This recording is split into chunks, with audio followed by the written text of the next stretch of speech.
성령 하나님께서 우리를 예배에 불러주셨음을 믿고 그 기쁨에 감격하여 또 우리가 예배드리고 말씀 들었으면 좋겠습니다. 화요일까지 우리가 이제 연휴를 보내게 되는데 우리 청년들도 다양한 방법들로 이 기간 가운데 휴식을 잘 취했으면 좋겠습니다. 피로사회라는 책이 있는데요. 이 책은 한병철 작가라는 사람이 쓴 책입니다. 그는 현대 사회를 진단하기를 피로사회라고 진단을 내려요. 그리고 그것을 책 제목으로 지었죠. 그가 피로사회라고 진단을 한 이유가 있습니다. 어떠한 이유냐? 이 사회는 긍정성의 과잉이다라는 표현을 써요. 긍정성의 과잉. 현대 사회는 I can do it, 난 할 수 있어를 끊임없이 요구한다고 합니다. 이러한 정신이 사회에 차고 넘치는 것이죠. 제 아들 샘물이가 좋아하는 동요가 있습니다. 어떤 동요냐면 넌 할 수 있어 라고 말해주세요. 혹시 이 동요 아시나요? 넌 할 수 있어 라고 말해주세요. 지금 샘물이가 항상 이제 부르는 동요인데 이 동요를 참 좋아해요. 첫 가사가 무엇이냐? 넌 할 수 있어 라고 말해주세요. 그럼 우리는 무엇이든지 할 수 있지요 라는 가사 제목이 있어요. 넌 할 수 있어 라는 말을 계속해 달라는 겁니다. 그리고 그 사람이 그것을 들으면 무엇이든 다 할 수 있다는 그런 의미를 갖고 있죠. 사실 이것은 자기 자신을 착취하는 그런 의미를 갖고 있어요. 현대 사회는 자신에게 할 수 있다라고 외치면서 자기 자신을 착취합니다. 왜? 나는 할 수 있기 때문에, 나 무엇을 할 수 있기 때문에 그 무엇에 대한 결과를 내야 되는 거예요. 나는 그것을 할 수 있기 때문에 그것에 따른 결과가 나와야 되는 거죠. 어떤 성과가 보여야 된다라는 거예요. 그러한 압박을 받으면서 나를 하나하나 착취하게 되는 거죠. 그런데 할 수 있다고 하는데 내 삶을 깊이 들여다보면은 성과가 잘 나오지 않습니다. 결과가 잘 나오지 않아요. 벽에 부딪히고 한계에 맞닥뜨리는 나의 모습을 보게 되죠. 그래도 사회는 무엇이라고 합니까? 넌 할 수 있어. 넌 무엇이든지 할 수 있어 라고 말하니 어떻게든 나도 그 할 수 있다라는 말에 부응하려고 자기 자신을 착취하고 수고하고 노력하는 이런 모습들이 우리에게 나타나죠. 눈에 달라져 보이는 것이 없습니다. 여전히 제자리인 것 같고 할 수 있다고 하지만 그 피로감이 만성으로 쌓이게 되고 결국 번아웃을 초래하게 됩니다. 우리도 이래저래 피로를 참 많이 느낍니다. 끊임없이 자기 개발을 해야 되고 사회적으로 성공하기 위해 취업을 준비해야 되고 자격증을 따야 되고 여러 면접들을 봐야 되고 내 자신 스스로의 스펙들을 하나하나 쌓아가야 하죠. 우리는 때가 되면 그 때에 맞게 어떠한 결과물을 내야 돼요. 어떤 성과를 보여야 되죠. 그런 압박감에 시달립니다. 몇 살 때는 자격증 몇 개를 따야 되고 이때는 취업을 해야 되고 이때는 사회적으로 내가 어느 정도에 위치해야 되고 이런 것들이 하나하나 있는 거죠. 그리고 사회는 계속해서 우리에게 넌 할 수 있어, 넌 그렇게 할 수 있어 라는 달콤한 말을 계속 합니다. 생각해보면 우리의 신앙도 그렇지 않습니까?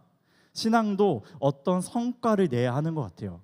말씀을 몇 독 해야 되고 기도를 몇 시간 해야 되고 신방을 몇 번 해야 되고 책을 몇 번 읽어야 하는 등등 신앙의 결과적인 것을 추구하는 우리들의 모습을 보게 됩니다.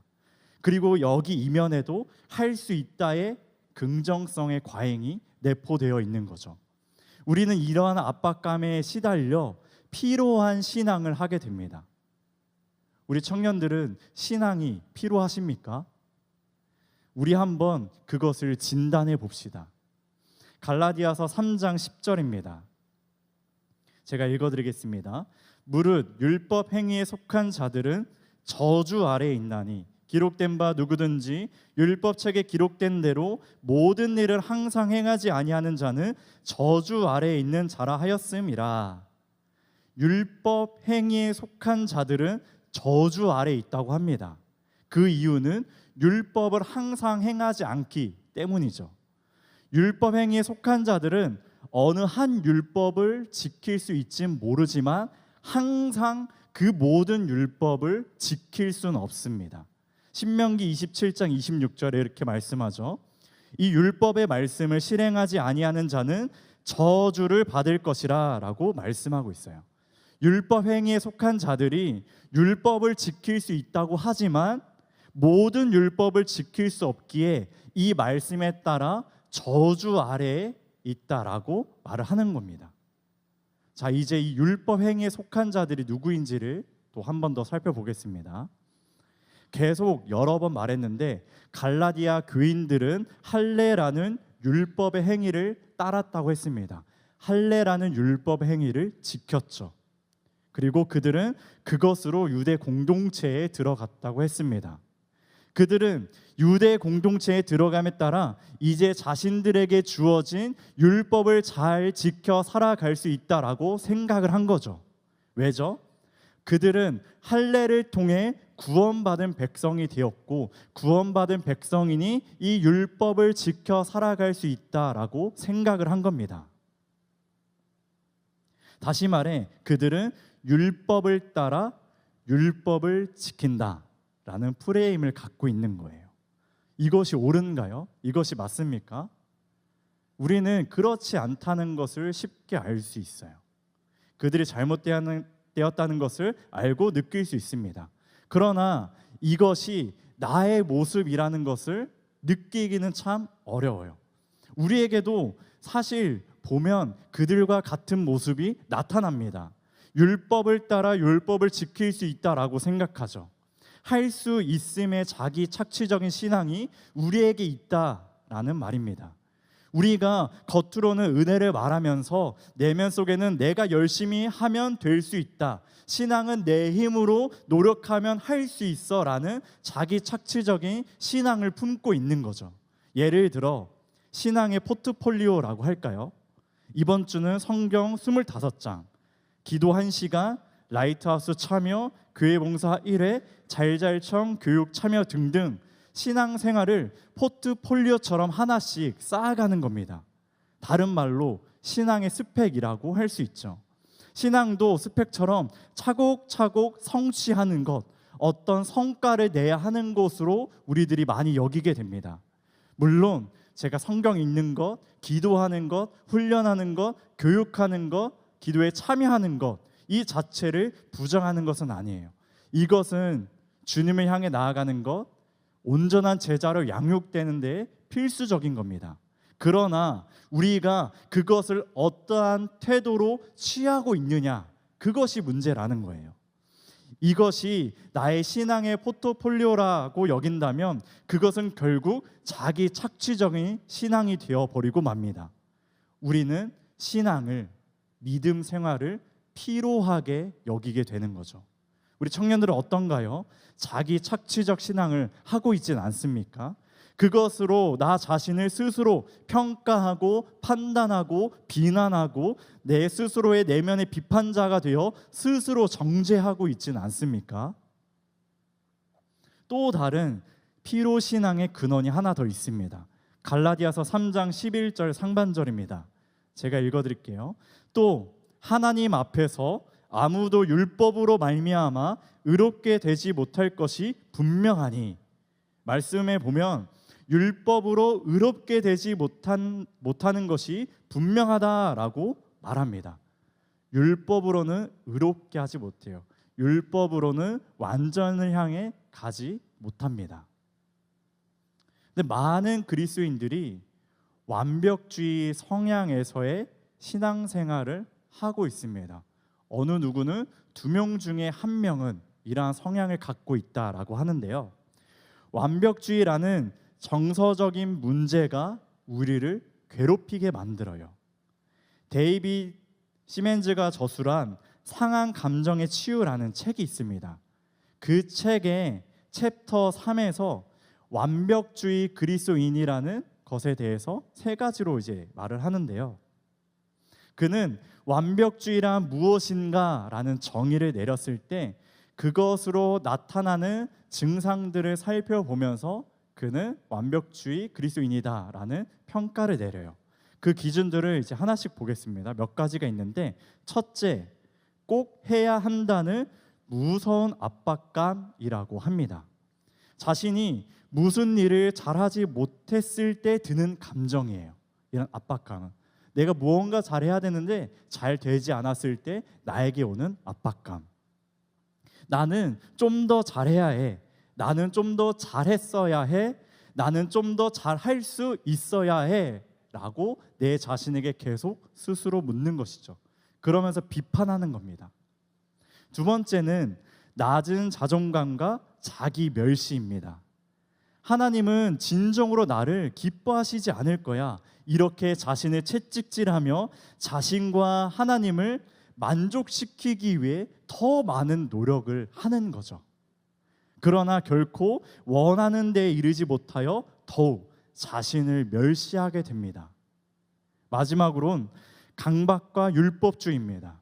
율법주의란 외적인 것들을 지나치게 강조하거나 하라와 하지 말라는 것들과 규칙들, 그리고 규제 상황들을 지나치게 내세우는 것이라고 합니다. 이러한 사람들은 자신을 용납할 수 없고 하나님께서도 나를 인정해 주지 않을 거야 라고 생각하기 때문에 이러한 인정을 누구에게 얻게 되냐? 다른 사람들로부터 얻으려고 하는 이러한 성향이 있다라는 거죠. 이렇게 데이비 시멘즈는 세 가지로 말을 했어요. 이런 것이 지금 나에게 있다면 완벽주의자라고 할 수 있습니다. 완벽주의 신앙이 이렇게 우리를 옥죄이고 종의 멍에를 지우게 합니다. 내 자신이 나의 강한 비판자가 되어 계속 정죄를 하죠. 신앙생활하는 것이 버겁게 느껴지고 신앙과 믿음이 오히려 자기를 멸시하는 수단이 되어버리는 거죠. 지칠 대로 지치고 번아웃 되어버리는 안타까운 일이 일어나게 되는 겁니다. 우리가 피로신앙의 근원 두 가지를 살펴보았습니다. 자기 착취적인 신앙, 완벽주의 성향의 신앙. 이러한 피로신앙을 우리가 했을 때 어떤 결과를 초래하게 될까요? 갈라디아서 3장 12절을 우리 함께 읽어보겠습니다. 시작. 율법은 믿음에서 난 것이 아니니 율법을 행하는 자는 그 가운데서 살리라 하였느니라. 말씀을 보니까 율법은 믿음에서 난 것이 아니다 라고 말합니다. 이 말은 무엇이냐? 율법이 우리에게 생명을 줄 수 없다라는 말이에요. 그리고 하반절은 율법을 행하는 자는 그 가운데서 살 것이다 라고 말하죠. 율법을 행하는 자는 율법을 통하여 사는 것이다 라고 말합니다. 그런데 아까 말했듯이 율법은 생명을 줄 수가 없어요. 그 율법을 행하는 자는 율법을 통하여 산다고 하는데 거기에 생명이 있나요? 생명이 없습니다. 결국 그러한 삶은 소망과는 무관한 삶을 살아가게 되는 거예요. 소망 없는 삶이죠. 우리에게 있는 이 피로신앙의 결과가 소망과 무관한, 소망이 없는 삶을 살아가게 된다라는 겁니다. 소망이 없고 생명 없고 깜깜하고 어두컴컴한 삶뿐이라는 거죠. 우리가 주님을 믿는다고 하지만, 주님을 찬양한다고 하지만 얼마나 소망 없는 삶을 살아가고 있습니까? 나를 정죄하고 나를 멸시하고 할 수 있다, 해야 한다의 압박감에 시달리고 강박과 율법주의 가운데서 신앙생활하고 있는 우리들의 모습을 발견하게 됩니다. 그러한 자에게는 소망이 없어요. 비참과 수치, 낭만과 좌절밖에 남지 않습니다. 그런데 우리 사랑이 많으신 주님께서 우리를 결코 내버려 두지 않으세요. 그 어느 것도 끊을 수 없는 사랑이 우리를 찾아오시고 우리 가운데 내려와서 그 사랑으로 우리를 휘어잡아 주시죠. 갈라디아서 3장 13절을 우리 함께 읽겠습니다. 시작. 그리스도께서 우리를 위하여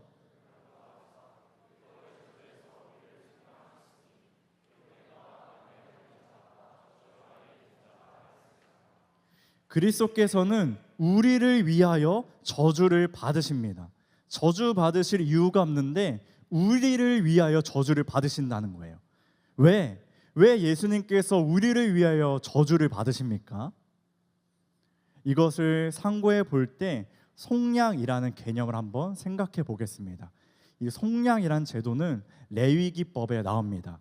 레위기 25장 47절에서 49절을 보면, 만일 너희와 함께 있는 거류민이나 동거인은 부유하게 되고 그와 함께 있는 내 형제는 가난하게 되므로 그가 너와 함께 있는 거류민이나 동거인 또는 거류민의 가족의 후손에게 팔리면 그가 팔린 후에는 그에게는 속량받을 권리가 있나니 그의 형제 중 하나가 그를 속량하거나 또는 그의 삼촌이나 그의 삼촌의 아들이 그를 속량하거나 그의 가족 중 그의 살부치 중에서 그를 속량할 것이요 그가 부유하게 되면 스스로 속량하되 라고 이런 법이 나와 있어요. 자, 이것을 정리하면 형제가 가난해져서 종으로 팔려갑니다. 종으로 팔려갔지만 종이 된 그도 속량을 받을 권리는 있어요. 가까운 친족이 값을 치르고 그를 종에서 자유롭게 해줄 수 있습니다. 이것이 구약의 제도로 있던 거죠. 그래서 속량은 값을 치러서 종에서 노예에서 자유케 한다라는 의미를 갖고 있는 거예요. 신약에 와서 이것은 죄와 관련되어 나타납니다. 모든 사람은 죄의 노예가 되었죠. 죄의 멍에를 지게 되었습니다. 누군가가 그 값을 주고 사야 하는데 그 값이 어마어마한 거예요. 어느 인간도 가까운 친족도 그 값을 치를 수 없을 만큼 이 죄의 값이 너무나 크고 무겁게 있다라는 거예요. 인간의 수준으로 감당할 수 없는 것이기에 하나님이신 예수님께서 이 땅에 내려오셔서 저주를 받으사 우리를 속량해 주신 것이죠. 예수님만 할 수 있는 일이었습니다. 우리를 죄의 노예에서 죄의 멍에서 속량해 줄 수 있는 것은 예수님만 할 수 있는 것이었어요. 예수님께서 우리의 가까운 친족이 되어 주셔서 값을 치러 주셨고 우리를 죄에서 해방시켜 주셨습니다. 아멘. 자, 그럼 그 주님이 우리를 어떠한 방식으로 해결해 주셨나요? 말씀을 보니 저주를 받으셨습니다. 어떻게 받으셨냐? 나무에 달리셨어요. 나무가 무엇이죠? 십자가입니다. 십자가의 죽으심으로 저주를 받으사 우리를 죄의 노예에서 죄의 멍에에서 속량해 주셨다는 거예요. 그리고 해방과 자유를 허락해 주신 것이죠. 우리를 죄의 저주에서 해방시키려면 예수님께서 저주를 받으셔야 했습니다. 그 저주는 십자가로만 가능했어요. 다른 어떤 방법, 다른 어떤 수단 없고 오로지 십자가만이 그것을 가능하게 했죠. 이것은 하나님의 말씀에 따른 겁니다. 신명기 21장 23절에 따라 십자가에 달리사 저주를 받으신 거예요. 우리는 그분의 십자가로 그분의 죽으심으로 저주에서 해방을 얻습니다. 소망 없는 삶에서 소망 있는 삶을 살아가게 되는 거죠. 14절을 봅시다. 이는 그리스도 예수 안에서 아브라함의 복이 이방인에게 미치게 하고 또 우리로 하여금 믿음으로 말미암아 성령의 약속을 받게 하려 함이라.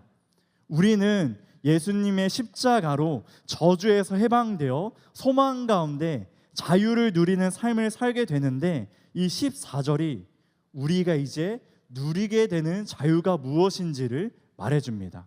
상반절에 그리스도 예수 안에서 아브라함이 복이 이방인에게 미치게 하고 라고 합니다. 그리스도 안에서는 유대인이나 이방인이나 자유인이나 야만인이나 상관없이 하나님의 복을 누리게 돼요.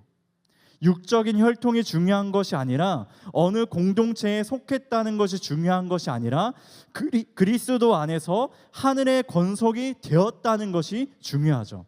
그리스도 안에서 하나님의 가족이 되었다라는 거예요. 우리는 그 안에서 자유를 누리고 자유 가운데 은혜와 복을 경험하죠. 예수님께서 막힌 담을 허무셨기 때문에 예수님을 믿는 모든 자가 그 안에서 하나됨, 일치를 이루고 모두가 하나님의 가족으로 형제 자매라고 불리우게 된 거죠. 우리는 말씀에 따라 그리스도 안에서 하나님의 권속으로서 자유를 누립니다. 그리고 이 자유는 율법으로부터 오지 않고 성령의 약속으로부터 오는 겁니다. 약속하신 성령님께서 우리에게 오셨고, 성령님께서는 우리를 친교의 교제로 부르시고 친밀함을 이루어 가시죠. 마이클 리브스가 쓴 선하신 하나님이라는 책이 있는데 그 중에서 이러한 대목이 있습니다. 제가 읽어드릴게요. 성령께서는 남자와 여자, 흑인과 백인, 유대인과 이방인 모두를 동일한 하나님의 연합시키는 사랑으로 돌이켜 진심 어린 사랑이 서로를 향해 흘러 넘치도록 하신다. 예수님께서 약속하신 성령님을 보내주셨고, 성령님의 오심으로 인종을 뛰어넘는 연합시키는 사랑을 부어주셨고, 그 연합은 나에게만 흐르는 것이 아니라 이제는 이웃에게, 내 옆 사람을 향해서 흘러가게 된다라는 거죠. 그러면서 하나님의 권속을 이루어가고 깊어진 친교 가운데, 교제 가운데 나아가게 되는 거예요. 우리의 저주를 그리스도가 저주를 받으심으로 우리가 해방케 되었고, 그리스도 안에서 성령의 약속으로 말미암아 우리는 자유함 가운데 소망 있는 삶을 살아가게 됩니다. 이것이 우리에게 어떤 의미인가요? 할 수 있다에 자기 착취적 신앙에서 자유케 되고, 완벽주의 성향의 신앙에서 자유케 되는 겁니다. 신앙을 포트폴리오처럼 여긴 것에서 자유케 되어 더 이상 나를 압박하지 않고 내 자신이 나의 내면자의 비판자가 되어 정죄했던 것에 자유케 되어 나 자신을 받아들이게 되고, 하라 하지 말라의 스스로의 법칙을 세웠던 강박에서 벗어나 하나님을 더욱더 신뢰하고 의지하게 되는 것이죠. 그렇게 자유함 가운데 소망이 있는 삶을 살아가게 되는 겁니다. 이것은 하나님의 언약 가운데 흔들리지 않고 변함이 없이 견고하게 세워지는 겁니다. 갈라디아서 3장 16절을 우리 함께 읽어보겠습니다. 시작. 이 약속들은 아브라함과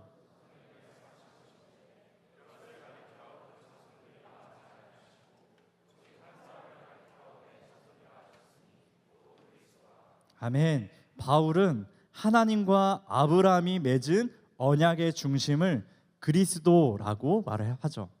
아브라함과 맺은 언약이 율법으로 성취되었음을 말하는 것이 아니라 그리스도로 성취되었음을 말하는 겁니다.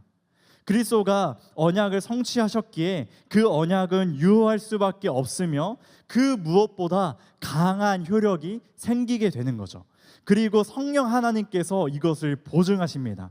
우리 에베소서 1장 13절 14절도 화면을 보면서 함께 읽겠습니다. 시작. 그 안에서 너희도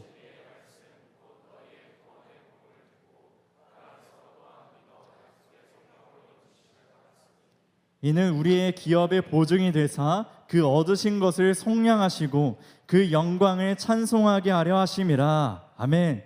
성령 하나님께서 인치시고 보증하십니다. 개혁주의자 존 오웬도 이렇게 말했어요. 우리는 성령에 의해 약속들이 우리 속에서 확실하고도 안전하게 이루어지는 것으로 믿는다. 우리가 저주에서 해방된 것, 자유함을 누리는 모든 것, 성령님 덕분에 확실하고도 안전하게 이루어지는 것이죠. 그리고 우리는 이것을 믿습니다. 나아가 17절과 18절에 보니 율법이 언약을 파기할 수 없다는 것을 말을 합니다. 율법이 언약을 무효화할 수 없고 헛되게 할 수 없음을 아브라함과의 약속을 통해서 마지막으로 말씀하시죠. 하나님은 약속을 통해 우리를 끝까지 붙들고 가십니다. 우리도 약속에 근거하여 하나님을 끝까지 붙들고 나아가죠. 이 말은 율법이 나의 삶을 이끌어가는 것이 아니라, 율법이 나의 삶에 소망을 주는 것이 아니라, 삼위일체 하나님께서 나를 보호하시고 지키시고 이끌어가 주신다는 말입니다.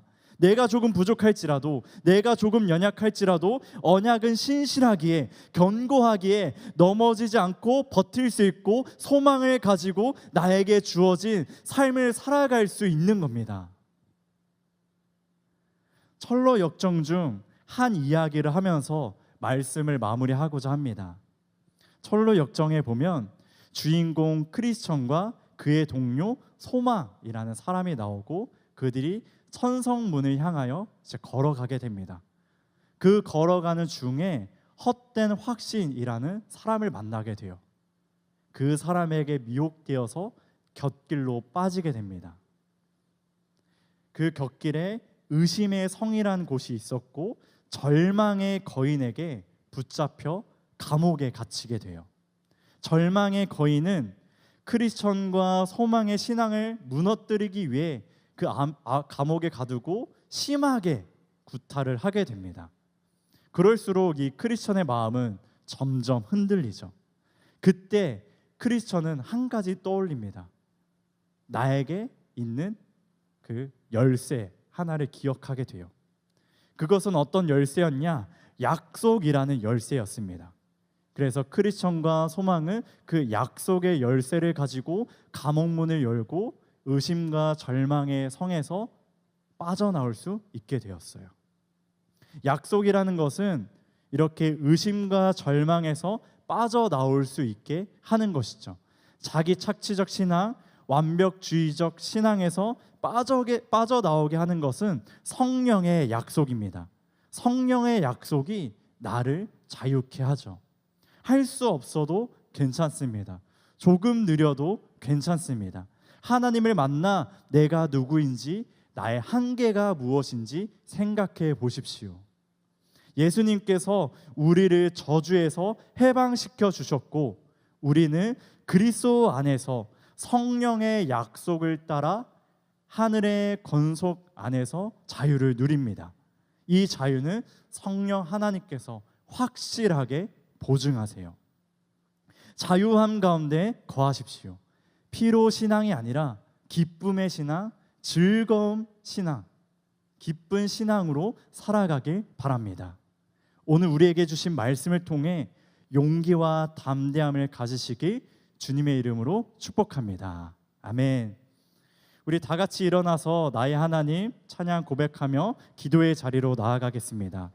우리 나의 하나님 찬양 고백할 때 하나님께서 우리의 존재를 어떻게 생각하시는지 한번 돌아보면서 우리 이 찬양의 고백을 주님 앞에 올려드리겠습니다.